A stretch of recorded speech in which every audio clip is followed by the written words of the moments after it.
Hello, fellow traders. 'Tis I, the Rumpled One. Wednesday, November 14th, the year 2018. Let's talk trading. Trade what you feel. For years, over a decade, maybe a couple by now, I've been telling people to trade what you see, because if you can't see it, you can't trade it.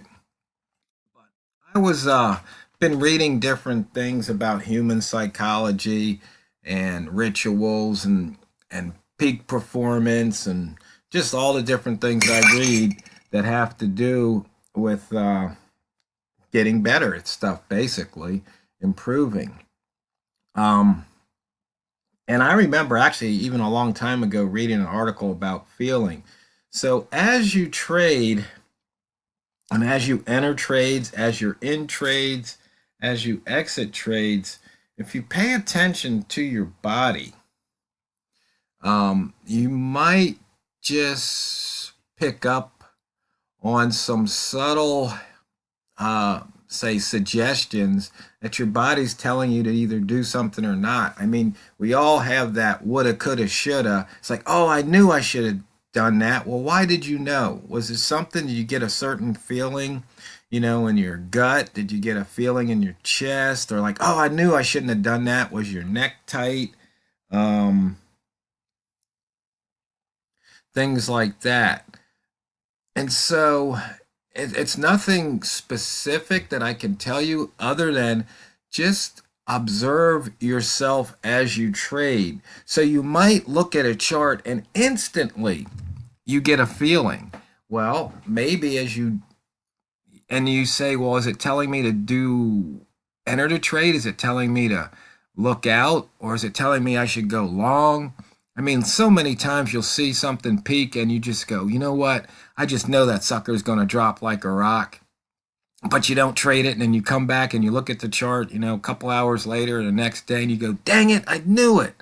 Well, why didn't you trade it? Why didn't you trust your gut, your instinct? Because, see, the more screen time you have, the more your instincts are going to be honed and developed, and it's all going to be at possibly the subconscious level. And so that's what's going on, is that your subconscious is processing the information just like your conscious is. And so if you listen to your subconscious, maybe you can confirm it with your conscious. But you see, even if you just went on nothing but feel alone, if you employ your money in risk management, the worst thing that can happen is the amount that you've decided to risk on the trade, that's what you'll lose. You won't lose any more. So if you're finding yourself saying, "Oh, I knew I should have. I really wish I could have done that," then that's what's going to happen. So let's look at these trades here. Now, the monthly, we're 110 pips off that low. So when that price got down here really close the other day, if you just thought, you know what, I just know that sucker is going to go back up, then you put the trade on, you employ your stop loss, and there's no harm done. Because remember, the reason you enter a trade has no bearing on the outcome at all on that particular trade. None at all. The market doesn't care about why you entered a trade. Market doesn't care about the indicators on your chart. The market, for the most part, doesn't even know you exist. So there's no reason not to put that trade on so long as you employ risk management and you put your stop loss in. There's the only thing to lose is the amount you're willing to lose on your next trade. That's it. I know it sounds like common sense because it is. So you see here on these gap trades, I mean, now they're all filled. Remember, yesterday we had 2. The day before we had 7 opportunities. Now, if you've been watching these videos for a while, maybe you've tried the gap trades, maybe you haven't. Maybe you don't have confidence. All you have to do is look at the Friday video and see what's filled and what's not and how many times. And if you're just hesitant, I mean, once again, go back to money and risk management and just give it a shot and see what happens if you're interested. Now, you see right here, Larry live trade, we're right here at that low. right here. So if you believe that price is going to continue back down, you take this short. You're taking the short out of the weekly lower wick zone. Okay, now we're on the daily. You can see here we've got 1, 2, 3, 4, 5, 6, 7, 8 pairs over 100, with the euro yen clocking in at 94 versus the dollar yen at a pathetic 36. I mean, the dollar yen is almost a laggard every day. So you can see why I've shifted. This is why you have to pay attention, because something in trading, something might work. It might work today, might work tomorrow, but you got to pay attention, because sooner or later there's a chance it's going to stop working. And so sometimes, rather than adjust the system, you might switch what pair you trade. As I mentioned, I believe yesterday or the day before, about the tools, if it's a screw, you get the screwdriver. If it's a nail, you get the hammer. So if you've got the hammer, then you need to go find nails. So if this is no longer a nail, then don't hit it with the hammer. Okay, we are in the upper wick zone here. You see we're green on the day, though here we're red on the week. So, and now we're down 3 pips. So once again, on that Larry live trade short, you'd be up a couple of pips there. You'd be going against the daily bias, which is okay sometimes, because you see we crossed above. So those taking that upper wick zone trade and probably picked up about 40 plus pips here. And you can see here we came back into that wick zone. And on the hourly, you can see here crossing that weekly open. Weekly open cross is usually a very profitable trade midweek. So you see here it went up right here on because this is the buy zone for the daily open, but you can almost think you could put a buy zone around the weekly open too, or just trade the cross is the way I like to trade the weekly open. Because you see here, you took that was a handful of pips. It came back, actually it shot through the buy zone and then shot through the weekly open. So if you hadn't entered here, you got a second opportunity here. On these, you can see lower, high, market's telling you price is dropping. And once again, you see here, you entered, but then price came back against you. If you put your stop loss above the daily open, you were stopped out otherwise. Or actually, maybe you weren't stopped out, considering it probably went down first.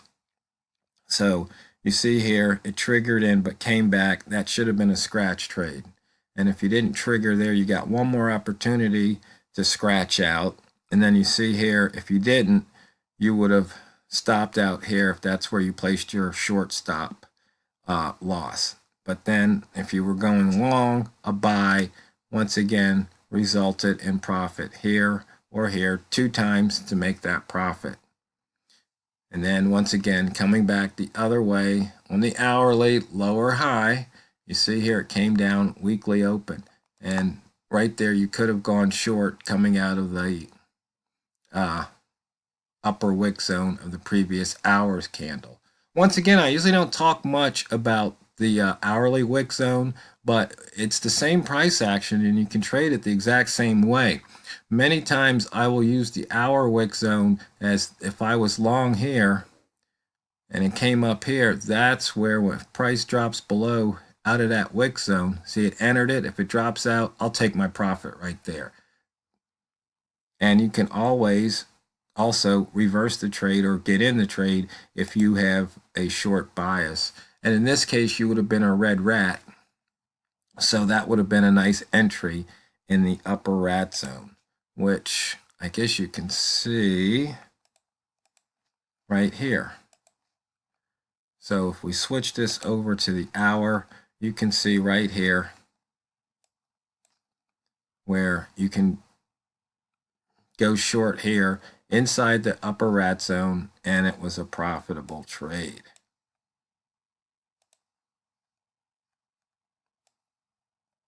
I like to have it on the 15th so this way you can see the whole day.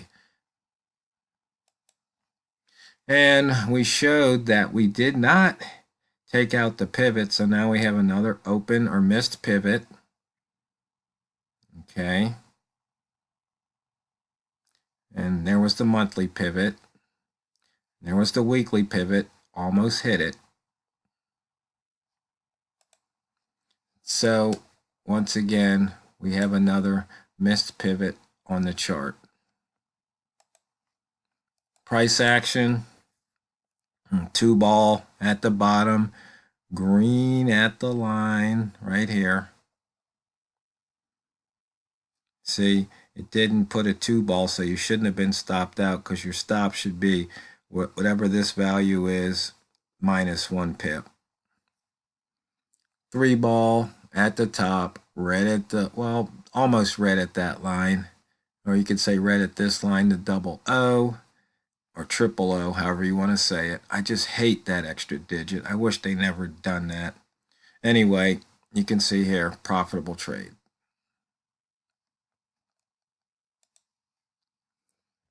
Once again, looking at the lines, candle color at the line, profitable trades for the most part.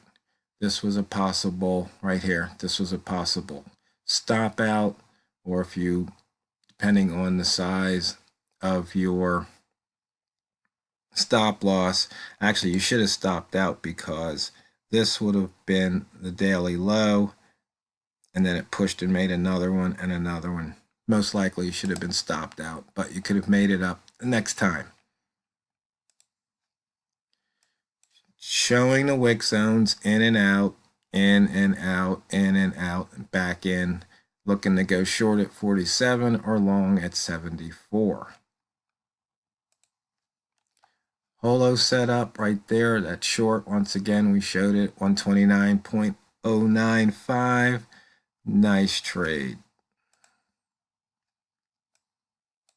The inventory reduction bars, you see we put in this H1 long trigger right here. There was 1, 2, 3, 4 opportunities. We're coming up again.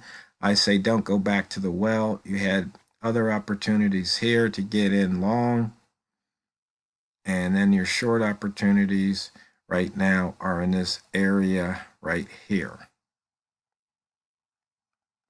which is about 128.33 to 128.27.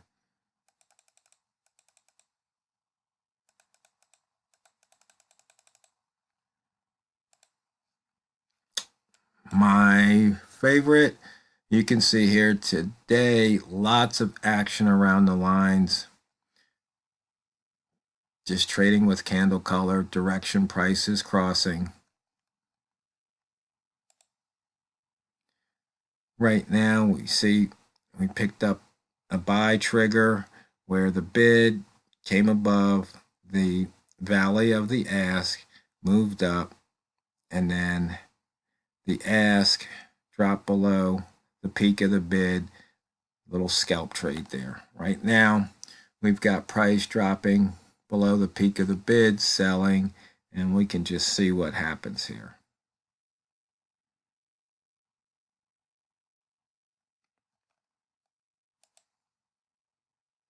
On the Einstein line, you can see there was a short. I guess there was a long right there. Possible long trigger. Now you're getting a possible short. And you can see some sustained buying and selling in the number of ticks. So we went through the charts, and if you see something, who knows, you might feel something. But just remember, whether you trade what you see or you trade what you feel, it's not what you trade, it's how you trade it. So go out there and drain the banks.